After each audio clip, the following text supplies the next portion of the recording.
রাষ্ট্রীয় অতিথি ভবন পদ্মায় কূটনীতিকদের ব্রিফিংয়ের সর্বশেষ সাংবাদিকদের সামনে তুলে ধরছেন পররাষ্ট্র উপদেষ্টা তৌহিদ হোসেন। আমরা সরাসরি চলে যাচ্ছি সেখানে। ওখানে পূর্ববর্তী যে দল ক্ষমতায় ছিল তাদের আসলে লোকজনের সংখ্যা বেশি, ইনক্লুডিং পার্লামেন্টের উপরে তাদের ইনফ্লুয়েন্স একটু বেশি, এটা কোনো সন্দেহ নেই। ইয়ার মধ্যে ওখানে যে কমিউনিটি আছে তার মধ্যে আছে সকলেই, কিন্তু তাদের একটু শক্তি বেশি আছে, সেটা ইনফ্লুয়েন্স করতে পেরেছে। প্লাস এটা ভুলে গেলে চলবে না যে এটা কিন্তু একটা গ্লোবাল ক্যাম্পেইন চলছে। গ্লোবাল ক্যাম্পেইন চলছে, গ্লোবের সবাই যে পার্টিসিপেট করছে তা না, কিন্তু গ্লোবাল ক্যাম্পেইনটা চলছে কিন্তু একটা বিশেষ গোষ্ঠীর দ্বারা চেষ্টা করতেছে, সবখানে তারা হিট করার চেষ্টা করছে। সেটা আমাদের তাদের রিচ বেশি, এটা কোনো সন্দেহ।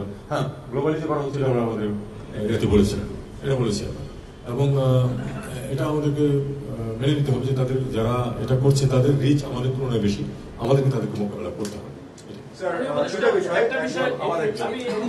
আচ্ছা, জীবন আপনি তো কালকে একটা ভিডিও বুঝে আপনি দেখেছেন যে আমাদের সুতারকান্দি বর্ডারে ভারতীয় প্রটেস্টাররা তারা বাংলাদেশের বর্ডার মানে ডিঙ্গারে ঢুকে যাওয়ার চেষ্টা করেছে। এই যে প্রভোকেশন, এটাকে আপনি আসলে কিভাবে? এটাকে আমি একটা প্রভোকেশন হিসাবে দেখি। প্রভোকেশন দেওয়ার মতো লোকজন তো আছে, এতে তো কোনো সন্দেহ আমরা দেখতে পাচ্ছি, চারদিকে দেখতে পাচ্ছি প্রভোকেশন, এবং এটাকে আমরা প্রভোকেশন হিসাবেই দেখবো যতক্ষণ পর্যন্ত না প্রকৃত প্রস্তাবে তারা বাংলাদেশে প্রবেশ করতে সক্ষম হয়। বিএসএফ সেখানে তাদেরকে থামাতে সক্ষম হয়েছিল। প্রোটেস্ট তারা করতেই পারে, তারা যেটা মনে করে, তাদের দেশের আইনেও সেটা অ্যালাউ করে।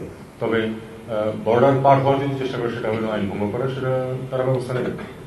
স্যার, দুটো বিষয়। একটা হলো স্যার যে আজকে ব্রিফিং এ চিন্ময় দাস, যিনি ইসকনের ফর্মার নেতা ছিলেন, ওনার ব্যাপারে স্পেসিফিক্যালি ডিপ্লোম্যাটদের কি স্টেটমেন্ট দিয়েছেন সেটা একটা। আরেকটা, এই যে প্রচারণা বা প্রোপাগান্ডা যেটা চলছে গ্লোবালি, এটার ব্যাপারে ডিপ্লোম্যাটদের কোনো করণীয় আছে কিনা বা কোনো রিকোয়েস্ট করেছেন কিনা?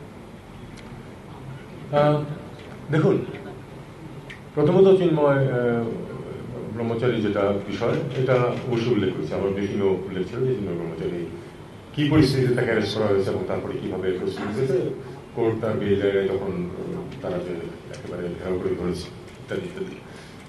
এবং আমি এটাও বলেছি যে এটা তারা পেরেছে কারণ তাদেরকে তাদের মত ব্যক্ত করার অধিকার দেওয়া হয়েছে বলেই তারা পেরেছে। এরকম ঘটনা তো আগে করতে পারে না।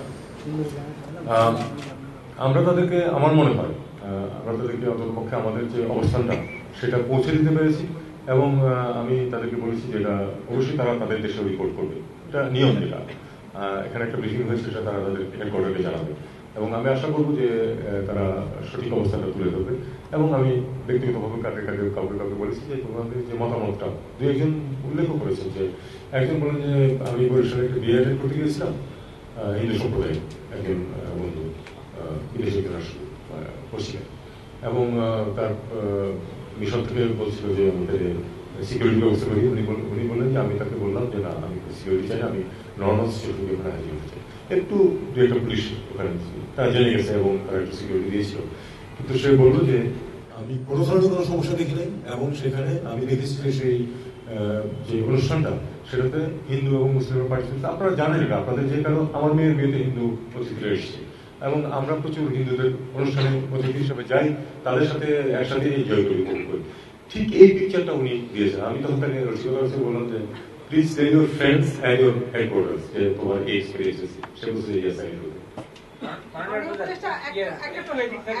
আচ্ছা, এদিকে একটু ডিপ্লোম্যাটদের কোনো বিষয়ে কোনো জানার আগ্রহ ছিল না, কোনো প্রশ্ন ছিল কিনা এই সেশনে? ছিল, হ্যাঁ, কিছু প্রশ্ন ছিল, সেই প্রশ্নের উত্তর দিয়েছে, ডিটেলস তারা একটু জানতে চাইছেন। তো বাই এন্ড লার্জ তারা বলেছেন যে আমি খুব কম্প্রিহেন্সিভ ব্রিফ দিয়েছি সবকিছু। আমি কথা বলার চেষ্টা করি যে কোথাও কোনো সমস্যা নাই, কথা বললে কেউ বিশ্বাস করার কোনো কারণ নেই। সমস্যা আছে, সে সমস্যা আমরা সমাধানের চেষ্টা করছি এবং সফল হচ্ছি অনেকখানি।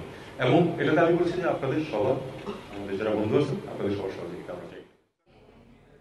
আমরা এতক্ষণ সরাসরি ছিলাম পররাষ্ট্র উপদেষ্টা তৌহিদ হোসেনের সংবাদ সম্মেলনে।